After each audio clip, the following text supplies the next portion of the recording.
Assalamualaikum warahmatullahi wabarakatuh. Kali ini kita akan belajar mengenai audit sistem informasi. Ya, pada pertemuan pertama ini kita akan membahas mengenai pengenalan audit dan audit SI dan teknologi informasi. Jadi topik yang akan dibahas pada materi pertemuan ini adalah jadi apa itu audit, kemudian audit SITI itu apa sih, kemudian penting nggak audit SITI, kemudian sulit nggak melakukan audit, kemudian bagaimana peluang menjadi auditor SITI. Oke, ini audit, pengertian audit. Jadi audit tuh jadi gini, audit melakukan evaluasi terhadap sebuah organisasi, entah kemudian bisa juga sistem, bisa juga proses, bisa juga produk, ya. Nah, kita akan memeriksa apakah sudah sesuai. Jadi kita melakukan verifikasi apakah subjek yang diaudit sudah sesuai atau belum dengan standar regulasi atau praktik yang telah ditetapkan gitu. Oke, itu pengertian audit. Jadi contohnya seperti ini. Kalian pernah dengar SNI, ya, Standar Nasional Indonesia. Ya. Nah, itu kan pada sebelum produk itu mendapatkan label SNI, lulus SNI, itu kan diaudit dulu, diperiksa, diverifikasi.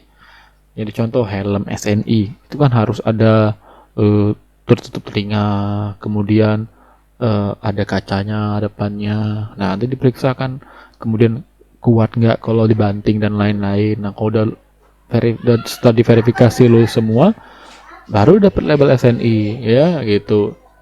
Atau kalau pernah dengar audit keuangan gitu kan, nanti dilihat pengeluaran berapa, pendapatan berapa, nanti kelihatan ada yang penyelewengan enggak, nah, gitu kan. Kalau ada penyelewengan, temuan dan lain-lain, nah, itu namanya audit.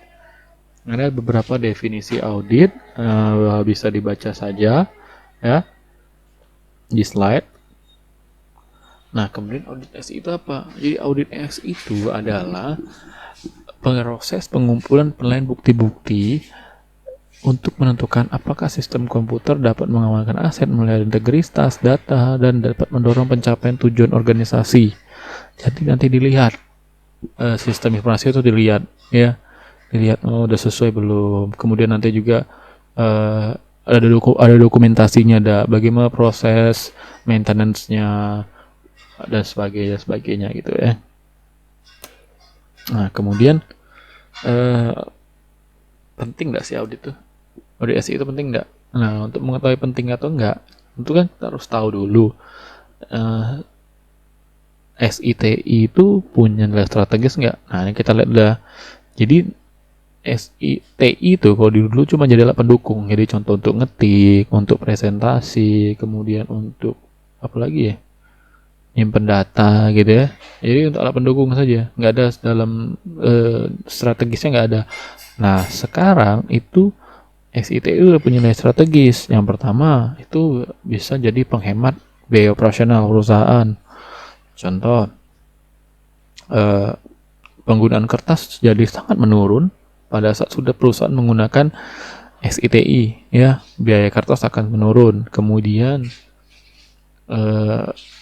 pada saat dulu kan kalau ngirim surat itu ada biaya pos ya. Kalau sekarang kan pakai email. Kemudian waktu, jarak ya antar perusahaan misalnya untuk ngecek barang dan lain-lain, nggak perlu lagi ke gudang ngecek barang, cukup dari aplikasi, nah gitu ya.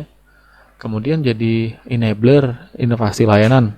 Jadi contoh sekarang nih lagi masa pandemi ini kan, kalau misalnya nggak ada, kita ini kan masih bisa kuliah karena ada e-learning kan, bisa lewat Zoom, lewat Meet. Nah, itu kan udah inovasi kan. Jadi walaupun lagi pandemi tidak bisa berkuliah tatap muka, kedatangan kampus, tapi masih bisa kuliah lewat rumah masing-masing dengan e-learning. Kemudian pengintegrasian proses bisnis, contoh seperti ini.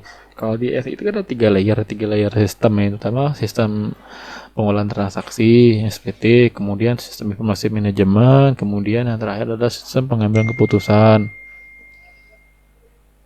Nah, contoh nih di Indomaret ya, di Indomaret itu kan kalau kasir begitu nginput ada pembelian kan nanti otomatis stok barang akan berkurang. Kemudian eh, gudang akan langsung otomatis tahu tuh. Jadi di Indomaret yang cabang ini barangnya sebarang A, barang B, barang C sudah kurang. Nah, kemudian nanti mereka langsung nganter tuh ke cabang Indomaret tuh barang-barang yang udah kurang. Jadi si kasir tidak perlu lagi nginformasiin ada barang ini dan lain-lain gitu. Ya. Ya, itu terintegrasi. Kemudian kalau ada promo gitu ya. Ada promo kan langsung tahu kasirnya, tidak perlu lagi ditelepon sama Indomaret Pusat ada promo A, promo B, promo C gitu. Kemudian kayak pembayaran kan juga udah terkoneksi, tergasi ke OVO, ke BC ya, ke link aja dan sebagainya gitu. Itu enaknya pakai SITI gitu. Kemudian TI berpotensi mentransformasikan bisnis atau bahkan sektor industri. Contoh Gojek gitu. Dulu ojek itu sebelum ada Gojek gimana gitu. Nggak ada, biasa aja gitu kan. Tapi begitu masuk aplikasi Android dan ya smartphone, wah ojek luar biasa gitu. Bisa ngirim barang, sampai pesan makanan, ya, dan lain-lain. Itu transformasi. Jadi SIT itu sekarang tuh sangat powerful ya, makanya tuh penting sekali. Nah, investasinya itu kan besar ya, dari segi biaya waktu tenaga itu besar ya, STI itu. Tapi kadang-kadang manfaatnya tidak dapat gitu. Contoh IKTP gitu. IKTP itu kan luar biasa investasinya negara ini. Cuma rasanya sampai sekarang IKTP itu manfaatnya belum sepowerful yang diharapkan gitu. Masih ya kurang lebih masih sama dengan KTP yang model lama aja gitu kan. Padahal KTP-nya itu kan udah ada chip RFID-nya gitu. Nah, jadi kalau menurut ITGI, Information Technology Governance Industry Institute, itu yang memastikan bahwa manfaatnya itu nyampe itu adalah pimpinan. Jadi bisa gubernur, bisa bupati, bisa wali kota, kemudian direktur, menteri gitu, yang bertanggung jawab untuk memastikan manfaatnya itu. Nah, dengan lakukannya audit SITI dengan transparan, maka nanti akan proses bisnisnya akan benar ya, investasinya sesuai yang diharapkan, akhirnya bisnisnya jadi berjalan dengan baik gitu. Nah, tujuan audit SITI itu ada dua ya, ada kesesuaian dan juga kinerja. Kalau kesesuaian itu ada rahasia, jadi rahasia itu maksudnya datanya rahasia, tak bisa bocor dan lain-lain. Kalau integritas tuh contohnya misalnya nilai kalian tuh misalnya C, nah tidak bisa diubah jadi B di A itu dari database-nya, jadi itu integritas gitu ya.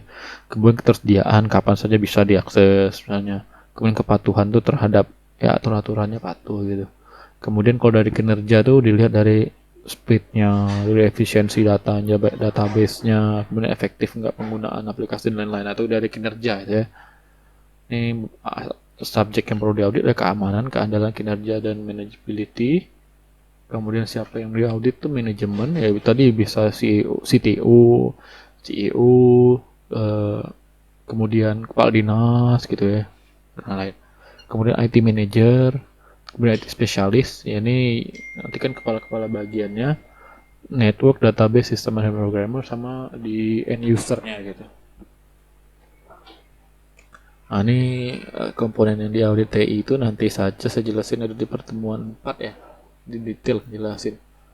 Kemudian kalau yang diaudit itu mengaudit ya.